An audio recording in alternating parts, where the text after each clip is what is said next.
नमस्कार माताओं और बहनों, आप सभी का स्वागत है हमारे YouTube चैनल श्रद्धा संगम ऑफिशियल में। अधिक मास की पावन पद्मिनी एकादशी को लेकर इस बार श्रद्धालुओं के मन में बहुत बड़ा भ्रम बना हुआ है।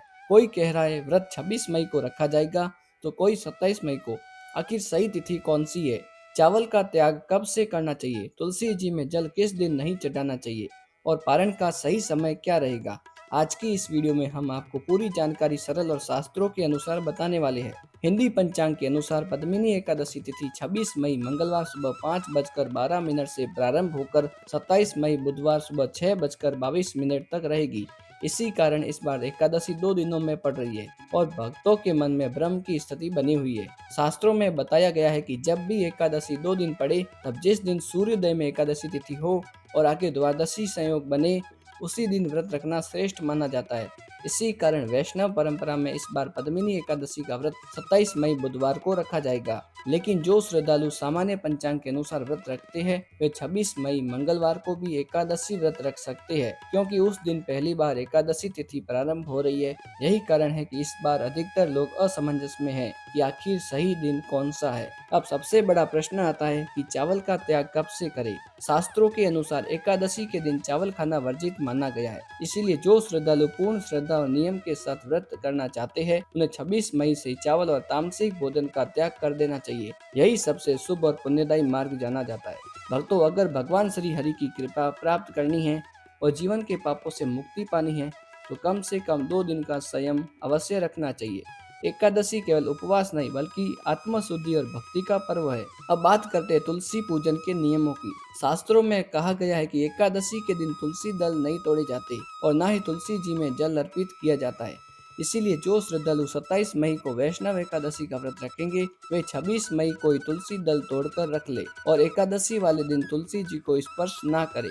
अब बात करते हैं पारण के समय की। जो श्रद्धालु मंगलवार यानी 26 मई को व्रत रखेंगे, उन्हें बुधवार के दिन हरिवासर समाप्त होने के बाद ही पारण करना चाहिए, क्योंकि हरिवासर के समय व्रत खोलना शास्त्रों में निषिद्ध माना गया है।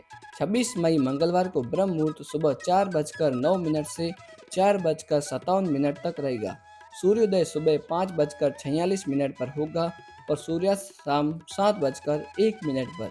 राहु काल दोपहर 3 बजे से 4:30 तक रहेगा। वहीं 27 मई बुधवार को ब्रह्म मुहूर्त सुबह 4:09 से 4:57 तक रहेगा। सूर्योदय सुबह 5:45 पर होगा। पूजा का शुभ समय सुबह 4:24 से 5:25 तक रहेगा। राहु काल दोपहर 12 बजे से 1:30 तक रहेगा। अगर आपने 26 मई मंगलवार को एकादशी व्रत रखा है, तो बुधवार को हरिवासर समाप्त होने के बाद दोपहर 1:31 तक 3 बजे के बीच पारण करें। और यदि आपने शुद्ध वैष्णव एकादशी यानी 27 मई बुधवार को व्रत रखा है, तो 28 मई गुरुवार को सुबह 5:25 से 7:56 के बीच पारण करना सबसे शुभ रहेगा, क्योंकि इसके बाद द्वादशी तिथि समाप्त हो जाएगी। एकादशी के दिन भगवान विष्णु के त्रिविक्रम स्वरूप और माता लक्ष्मी जी की पूजा करने से विशेष पुण्य प्राप्त होता है। इस दिन दान, जप, भजन और सत्संग करने से जीवन में सुख, शांति और समृद्धि आती है। तो माताओं और बहनों, अब आपको पूरी तरह समझ आ गया होगा कि इस बार पद्मिनी एकादशी का व्रत किस दिन रखना है श्रेष्ठ रहेगा। तो माताओं और बहनों, अब आपको पूरी तरह समझ आ गया होगा कि इस बार पद्मिनी एकादशी का व्रत किस दिन रखना श्रेष्ठ रहेगा, चावल का त्याग कब से करना है और पारण का सही समय क्या रहेगा। अगर आपको यह जानकारी अच्छी लगी हो, तो वीडियो को प्लीज लाइक करें और कमेंट में हरे कृष्ण अवश्य लिखें और हमारे YouTube चैनल श्रद्धा संगम ऑफिशियल को सब्सक्राइब करना बिल्कुल ना भूलें। जय श्री हरि।